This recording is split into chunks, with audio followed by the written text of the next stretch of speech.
দিলীপ ঘোষ 21শে জুলাই কি কোনো সত্যি সত্যি চমক দিতে চলেছেন? আজকে রাজনৈতিক মহলে এটা নিয়ে একটা প্রচণ্ড জল্পনা চলছে। সত্যি সত্যি দিলীপ ঘোষ এমন একটি নাম যাকে ঘিরে সবসময় জল্পনা জল্পনা জল্পনা। আজকে বিভিন্ন চ্যানেলে দেখা যাচ্ছে দিলীপ ঘোষ কি 21শে জুলাই তৃণমূলের মঞ্চে যোগদান করতে চলেছে, তৃণমূল কি তাকে নিতে চলেছে, তাকে কি কোনো বড় পদ দেওয়া হবে, এরকম ধরনের একটা জল্পনা ভাসিয়ে দেওয়া হচ্ছে বিভিন্ন সংবাদ মাধ্যমে। দিলীপ ঘোষকে যখন এই নিয়ে প্রশ্ন করা হয়, তিনিও বেশ ধোঁয়াশা জবাব দিয়েছেন। তিনি স্পষ্ট করে কিছুই বলেননি। তিনি বলেছেন মঞ্চ তো আরও হতে পারে, বিজেপিরও মঞ্চ হবে 21শে জুলাই, কোন মঞ্চে তিনি থাকবেন, কোনো না কোনো মঞ্চে থাকবেন। এমনকি তিনি এটাও বলেছেন যে সেদিনকে নাকি সমস্ত জল্পনার অবসান হবে। আসলে এরকম জল্পনার যদি কারণ হয়, আমরা যদি একটু খুঁজতে যাই, তবে যেতে হবে একটু দূরে। সেটা কীরকম? কিছুদিন আগে যখন জগন্নাথ দেবের মন্দিরে মমতা বন্দ্যোপাধ্যায় আমন্ত্রণ জানিয়েছিলেন দিলীপ ঘোষকে, তিনি সস্ত্রীক উপস্থিত হয়েছিলেন জগন্নাথ দেবের মন্দিরে যেদিনকে উদ্বোধনের দিন। আর এইটাই বিজেপি একেবারে গেল রব যেন তাকে তেড়ে মারতে আসে, এরকম অবস্থা। দিলীপ ঘোষ যেন একটা ঘোরতর অন্যায় করে ফেলেছেন, পাপ করে ফেলেছেন। কেননা তিনি হিন্দু হয়ে একটা হিন্দু মন্দিরে গিয়েছেন। আজকে যে বিজেপি হিন্দুত্ব নিয়ে এত চারিদিকে লাফালাফি করছে, আজকে সেই হিন্দুত্ব দাবিদার যেই মন্দির, যেই মানুষের যে আবেগ, যেই পারসেপশন, সেটাকে মর্যাদা দেওয়ার জন্য যদি দিলীপ ঘোষ গিয়েও থাকেন, ব্যক্তিগতভাবে গিয়েছেন, উনি একবারও বলেননি আমি পার্টির প্রতিনিধিত্ব করছি, উনি একবারও সেটা বলেননি। উনি ব্যক্তিগতভাবে উনি সস্ত্রীক গেছেন সেখানে। তাতে কি করলো, এখন তাকে গেল শুভেন্দু অধিকারী তাকে পাকা কথা বলছেন, সুকান্ত মজুমদারও একটা এড়িয়ে চলছেন, তাকে কোনো সভায় ডাকছে না, তাকে কোনো মঞ্চে ডাকা হচ্ছে না। এমনকি শ্রমিক ভট্টাচার্যের যেদিনকে আপনার অভিষেক বলা যেতে পারে হলো সভাপতি পদে, সেই অনুষ্ঠানেও তাকে একেবারে ব্রাত্য করে রাখা হলো। এবারে যেহেতু রাজনৈতিক যারা জল্পনা করে, তারা জল্পনা বাড়িয়ে দিতে লাগলো, তবে কি তিনি যোগদান করছেন তৃণমূলে। আসলে দিলীপ ঘোষ কী করবেন কি করবেন না সেটা তো সময় বলবে। কিন্তু আজকে সত্যি সত্যি বিজেপি একজন বড় নেতাকে দূরে সরিয়ে রেখেছেন, ইগনোর করছেন, এটা কিন্তু স্পষ্ট মানুষ দেখতে পাচ্ছে।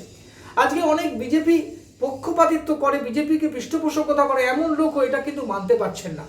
আমাদের কাছে অনেকেই বলেছেন এরকম কথা যে কেন বিজেপি দিলীপ ঘোষকে সরিয়ে রাখছে। বিভিন্ন চ্যানেলেও অনেক সময় ফোন আসে অনেক জায়গায় যে দিলীপ ঘোষকে কেন এরকম করা হচ্ছে। বিভিন্ন রাজনৈতিক মহলে এটা নিয়ে আলোচনা হয়, দিলীপ ঘোষ কী অন্যায় করলেন। আজকে দিলীপ ঘোষই তো আপনাদের সবচেয়ে সাকসেসফুল একজন সভাপতি। আজকে তিনি একটা করেছেন কি না, মন্দিরে গিয়েছেন। আপনাদের যদি এটা স্ট্যান্ডার্ড বাইরে হয়, আপনারা তাকে টেলিফোনে বলতে পারতেন যে যেও না, আপনারা সেটা বললেন না। আপনারা ঠিক আছে যাওয়ার পরেও তাকে ডেকে কথা বলতে পারতেন যে এরকম কাজ করো না। তা না করে আপনারা কি করছেন? আপনাদের একই ক্রাইসিস, আপনাদের নেতা নেই চারিদিকে, এ বলে আমাকে দেখ, ও বলে আমাকে দেখ। শুভেন্দু অধিকারী নিজের মতো মিছিল করছে, সুকান্ত মজুমদার নিজের মতো মিছিল করছে, সৌমিত্র খাঁ সে শুধু মাঝে মাঝে বাইট দেয়, কোনো কথা বলে না। আর শ্রমিক ভরসা তো নতুন এখন নির্বাচিত সভাপতি, সে তখন বিভিন্ন মিডিয়ায় কথা বলে বেড়াচ্ছে, তার কোনো কর্মকাণ্ড বা কোনো কর্মসূচি আপাতত দেখা যাচ্ছে না। তবে এরকম একটা পরিস্থিতিতে 2026 যখন আর দোরগোড়ায় করা নাড়ছে, আজকে মমতা বন্দ্যোপাধ্যায়ের বিরুদ্ধে লড়াই করার জন্য দিলীপ ঘোষকে কি আপনাদের ডাকা উচিত ছিল না? আপনারা কি করছেন? আপনাদের এমন একটা ভাবছে দিলীপ ঘোষকে আর যেন লাগবে না। আপনারা অত্যন্ত সেলফ সাফিসিয়েন্ট হয়ে গেছেন।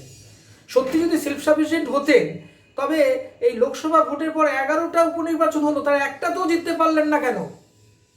আপনাদের সংগঠনে যদি এতই জোর থাকবে, আপনাদের কিনা মানুষ যদি এতই চাইবে, মমতা বিরোধী শক্তি হিসাবে নাকি বিজেপি একমাত্র শক্তি যদি হয়, তবে 11টা উপনির্বাচনের মধ্যে একটা নির্বাচনেও কেন জয়লাভ করলেন না? যদি এই 11টার মধ্যে আপনারা একটা কি দুটো থেকে তিনটেতে জয়লাভ করতেন, তখন আপনি বলতে পারতেন, দাবি করতে পারতেন যে সত্যি সত্যি আমরাই হচ্ছি বিরোধী মুখ। তাহলে আজকে এই বিরোধিতা যে করছিল সবচেয়ে লড়াকু ভাব যার মধ্যে, যার সবচেয়ে জনসংযোগের যার শক্তি রয়েছে, সেই দিলীপ ঘোষকে আজকে আপনারা বাইরে বার করে রেখেছেন।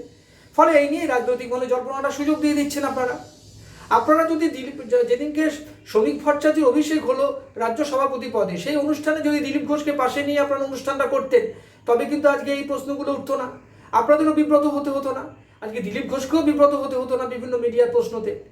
তাই জন্য সবাই একটা এরকম জল্পনা করছে যে তাহলে তবে কি 21শে জুলাই উনি অন্য কোনো সিদ্ধান্ত নিতে চলেছেন। দিলীপ ঘোষ কি সিদ্ধান্ত নেবে সেটা দিলীপ ঘোষের ব্যাপার, আর যখন নেবেন সেটা সবাই জানতে পারবে। কিন্তু এই পরিস্থিতিটা হলো কিন্তু এই বিজেপির এই জাতীয় একটা ইগনোরিং অ্যাটিটিউডের জন্য। আর যে কোথাও গিয়ে দিলীপ ঘোষকে যেন কেউ পাত্তাই দিচ্ছে না, এরকম একটা ভাব। শুভেন্দু মনে করছে দিলীপ ঘোষকে আর লাগবে না, তাকে পাঠিয়ে দিলেন দুর্গাপুরে, সে হেরে গেল। আজকে মেদিনীপুর তার শিওর সিট ছিল, আপনারা কি করলেন, তাকে দুর্গাপুরে একটা হারা সিটে তাকে পাঠিয়ে দিলেন। এরকমভাবে যে ব্যবহারটা দিলীপ ঘোষের সঙ্গে করছেন, সেই কারণেই কিন্তু রাজনৈতিক মহলে এই জল্পনাটা তৈরি হচ্ছে। এবারে এই জল্পনাটা কতটা সত্যি, কতটা জল আছে কি নেই, সেটা তো সময় বলবে।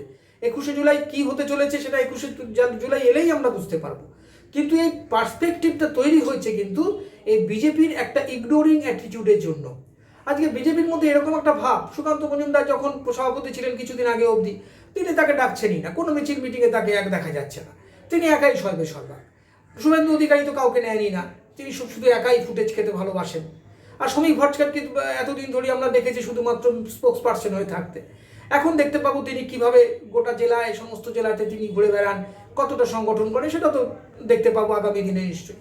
কিন্তু আপাতত এইটুকু বলা যেতে পারে যে 21শে জুলাই সত্যি সত্যি কোনো চমক হচ্ছে কিনা সেটা 21শে জুলাই এলেই বোঝা যাবে।